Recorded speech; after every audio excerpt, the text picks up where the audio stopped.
Thank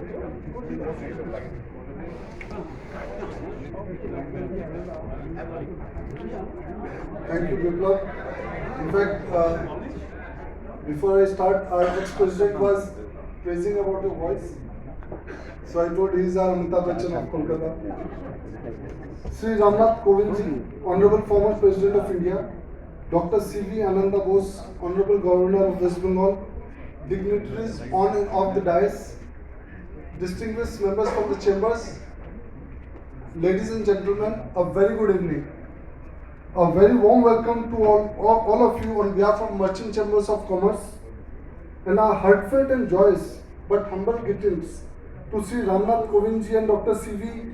Ananda Bose ji for sparing their invaluable time. It's not only an honor and privilege for us, but it is a matter of pride for us that you have agreed to address the members and the guests of our chambers on the ethos of the Indian Constitution, unity in diversity. We are profoundly thankful to both of you, sir. And I also thank both Honorable Sri RAMNATH Kovind ji and Honorable Dr. C.V. Ananda Bose. I think they need no introduction about the scholarly feats, but we are at a juncture when we need such scholars to hold the reins of democracy and uphold the sanctity of our constitution and the spirit of secularism. Constitution is the supreme law. Its legal sanctity acts as the foundation of all other laws and governance. Fundamental doctrines are universal. Every nation sets certain principles through a set of rules that are used to govern the society or nation at large. This set of rules have a distinguished character or guiding belief of individuals as well as institutions which become their ethos. Constitutional ethos is a set of beliefs or ideas which are fundamental to governance. Constitutional ethos helps us to achieve the ideas and aspirations of the Constitution of India and to create a harmonious social order of the country. When we talk about India's Constitution, considered one of the world's longest written constitution and has grown over time with a range of ethos, the three main principles that constitutes and that the Constitution guides are unity in diversity, upholding secularism with the existence of multilingualism, democracy for social and economic welfare, and liberty and freedom for every citizen.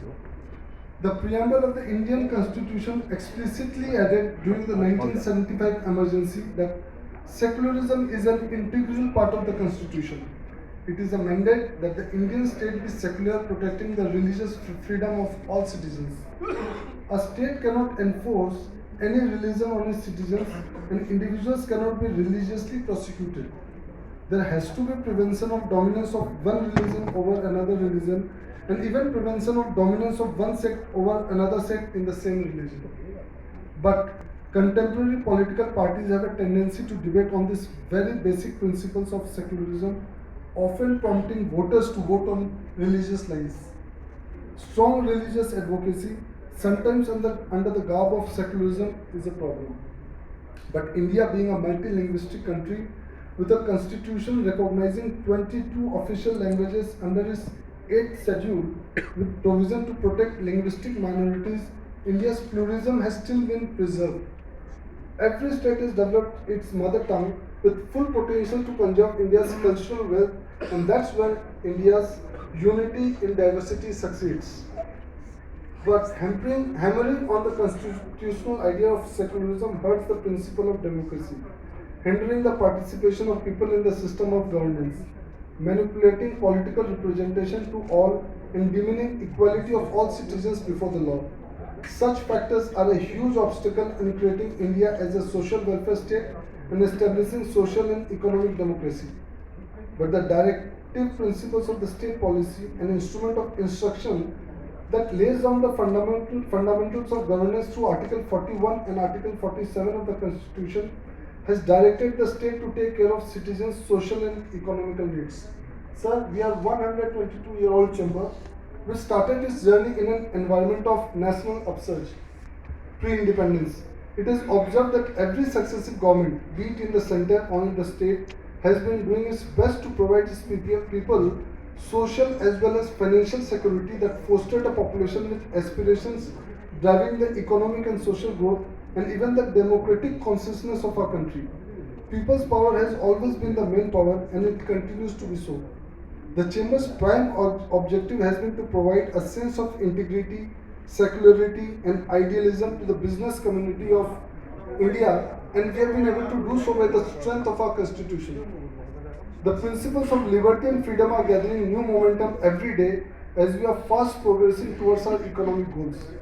Magna Carta, the cornerstone of the Indian Constitution, which asks for the equality before the law for all citizens, access to public spaces for all citizens, opportunities in public employment, protection against unreasonable searches and seizures are getting newer dimensions. The objective of prohibiting deprivation and a guarantee of a dignified life is on an incremental trajectory. Hence, the ethos of our constitution has led us to a growth which puts us among the superpowers in the globe. Our unity in diversity is our strength. This is only possible when the spirit of freedom and liberty of diverse communities in India gets enhanced and we the people of India make the anti-secular forces to fail.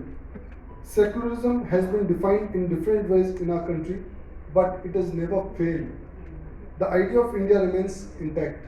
With these few words, let us now hear the topic of this constitution from the protectors of our constitution. Thank you. Jai Hind.